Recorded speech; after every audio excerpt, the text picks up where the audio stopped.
Badan Narkotika Nasional dan Polres Lok Sumawe memusnahkan 235 ton ganja dari 13,5 hektar ladang siap panen. Pemusnahan ladang ganja dilakukan di 3 lokasi berbeda di kabupaten tersebut.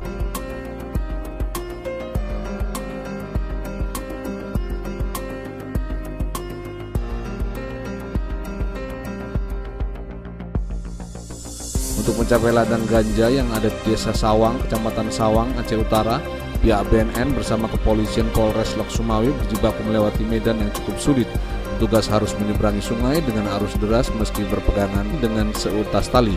Ladang ganja seluas 13,5 hektar yang terdapat di 3 lokasi tersebut, 10 hektar berada di Birem dan 3,5 hektar berada di Aceh Utara.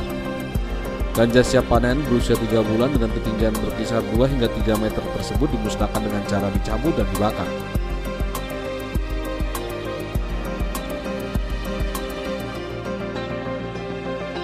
Di mana keseluruhannya itu sekitar 13,5 hektar. Di mana di Biron itu sendiri sekitar 10 hektar. Di Aceh Utara 1 hektar dan di tempat ini, lokasi ini ada sekitar 2 hektar yang kami musnahkan. Kemudian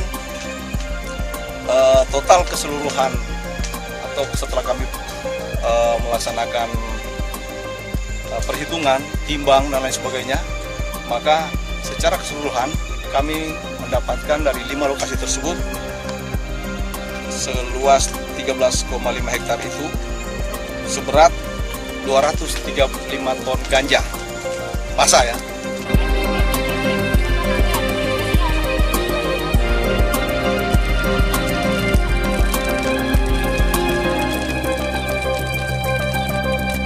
Nufani, Sudistream TV Indonesia, Lok Sumawe, Aceh melaporkan.